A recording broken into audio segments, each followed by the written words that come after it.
Assalamualaikum warahmatullahi wabarakatuh. Saya Karisma Rifki Maghfiro, NIM 050. Di sini saya akan membuat video tentang macam-macam ideologi di dunia. Video ini saya buat untuk memenuhi tugas UTS mata kuliah Pancasila yang diampu oleh Ibu Desi Puspitasari SSMPD. Pengertian ideologi. Ideologi berarti ide-ide atau gagasan yang menjadi akar atau pondasi suatu kegiatan yang dilakukan oleh masyarakat luas di berbagai bidang kehidupan. Bisa diartikan juga ideologi sebagai arah dasar suatu sistem atau aturan yang ada dan berlaku.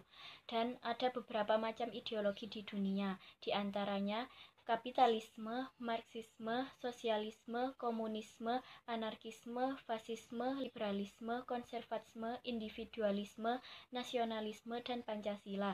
Di sini saya akan menjelaskan 4 macam ideologi, yaitu ideologi liberalisme, komunisme, sosialisme, dan Pancasila.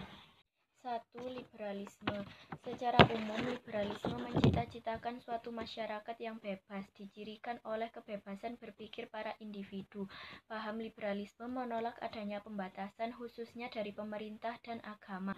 Liberalisme menghendaki adanya pertukaran gagasan yang bebas, ekonomi pasar yang mendukung usaha pribadi, private enterprise yang relatif bebas, dan suatu sistem pemerintahan yang transparan, dan menolak adanya pembatasan terhadap pemilikan individu. Oleh karena itu, paham liberalisme lebih lanjut menjadi dasar bagi tumbuhnya kapitalisme.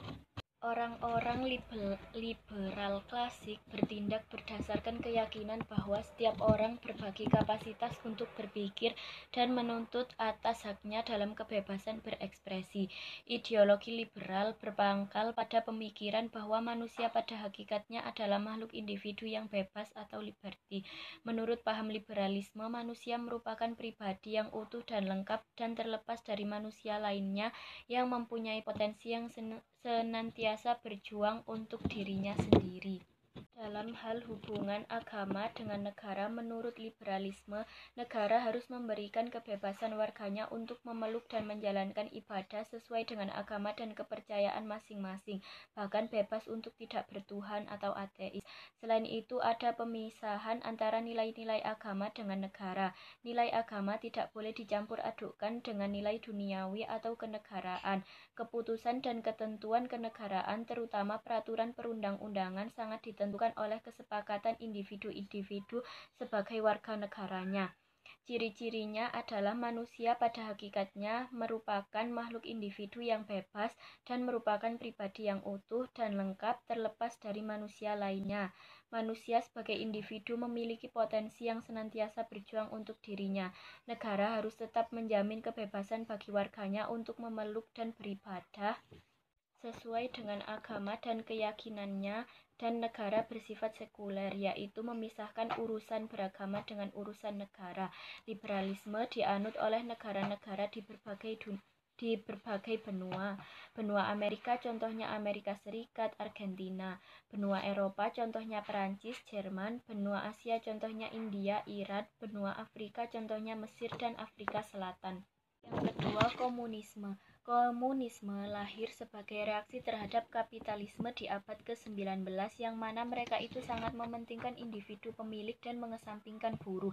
Secara umum, komunisme sangat membatasi agama pada rakyatnya dengan prinsip agama dianggap candu dari komunisme dan merupakan paham dari perkembangan pemikiran Marxisme. Dalam pandangan Marx, terdapat beberapa yang menandai transisi dari kapitalisme menuju komunisme yang sebenarnya pencapaian dan konsolidasi supremasi politik oleh kaum proletariat, sosialisasi alat-alat produksi, dan akhirnya masyarakat komunis. Komunis lahir sebagai bentuk reaksi atas perkembangan masyarakat kapitalis. Masyarakat kapitalis merupakan hasil dari suatu ideologi liberal. Berkembangnya liberalisme sebagai awal munculnya kapitalisme mengakibatkan penderitaan rakyat kecil, sehingga komunisme muncul sebagai reaksi atas penindasan terhadap rakyat kecil oleh kalangan kapitalis yang didukung oleh pemerintah, memandang bahwa hakikat kebebasan dan hak individu itu tidak ada. Ideologi komunisme mendasarkan pada sebuah keyakinan bahwa manusia pada hakikatnya adalah makhluk sosial saja. Manusia pada hakikatnya adalah sekumpulan relasi, sehingga yang mutlak komunitas dan bukan individualitas. Dalam kaitannya dengan negara, negara dianggap sebagai manifestasi dari manusia sebagai makhluk sosial. Mengubah masyarakat secara revolusioner, perubahan secara cepat harus berakhir dengan kemenangan kaum proletar. Sehingga pada gilirannya, pemerintahan negara harus dipegang oleh orang-orang yang meletakkan kepentingannya pada kelas proletar. Demikian juga dengan hak asasi manusia dalam negara hanya berpusat pada hak kolektif. Atas dasar pahaman ini, sebenarnya komunisme adalah anti-demokrasi dan hak asasi manusia.